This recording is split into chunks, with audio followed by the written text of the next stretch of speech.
Magandang araw, ang atin ngayon ay itong adobong atay. Nag-crave kasi ako sa adobong atay kaya napabili ako sa palengke at iniba ko naman ang version nito.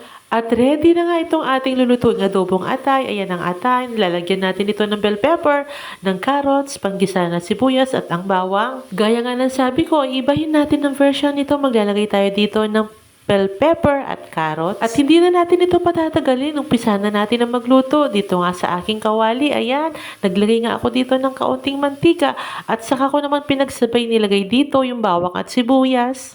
Siyempre, ikirog-kirog natin yan, imekos-mekos natin, ihalo-halo natin. At dahil adobo nga, maglalagay tayo dito ng dahon ng laurel, isang piraso lang. At isinasabay ko yan sa paggigisa. At sa paggigisa din ay sinasabay ko din dito itong pamintang dinikdik ko lang. At haluin natin ito hanggat lumabas nga yung aroma nitong ating mga panggisa. Masarap po talaga sinasabay sa panggisa ang paminta. Basta alam sumasarap yung ating ulam. At dahil umaalingasaw na nga yung amoy nitong ating mga panggisa sa loob ng ating mga bahay, ay ayan inilagay ko na nga dito itong ating atay ng manok. At syempre halu-haluin natin ito, ikirog-kirog natin para magisa nga na maigi itong atay ng manok. At ayan, meron pa nga tayong pa-flip-flip dyan. At medyo natututunan ko na rin kahit papano.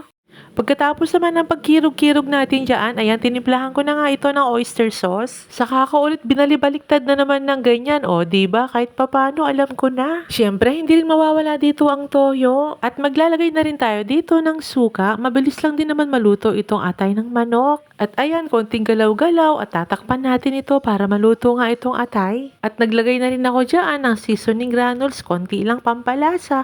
At syempre, itong asukal, pampabalanse naman ng lasa. At ayan, ang ganda na nga ng itsura nitong ating nilulutong adobong atay. Nagmamantika na nga ito at medyo natutuyo na rin. Haluin din natin ito para hindi nga masunog yung ilalim nito. Sa puntong ito naman ay ilagay na muna natin itong ating carrots. Then konting halo at takpan natin ito para tuluyang nga maluto itong ating carrots. At pagkalipas ng ilang minuto ay check na natin ulit itong ating adobo. Ayan, luto na nga itong ating carrots. At ikirog nga natin ito at baka masunog nga yung ilalim nitong ating kawali. Ngayon naman, nailagay na natin yung ating bell pepper. Ito rin ang gusto ko kapag nagluluto ako ng adobong atay, yung bell pepper na yan, manamis-namis yan. Masarap din yan, yung medyo malutong-lutong nga. At ayan, konting luto na nga lang dito. At syempre, tinanggal ko na nga rin yung dahon ng laurel. Dahil nakuha naman na natin yung flavor ng ating dahon ng laurel. Ayan, konting halo, konting takip. At i-check na natin yung ating nilulutong kanin kung luto na nga ito.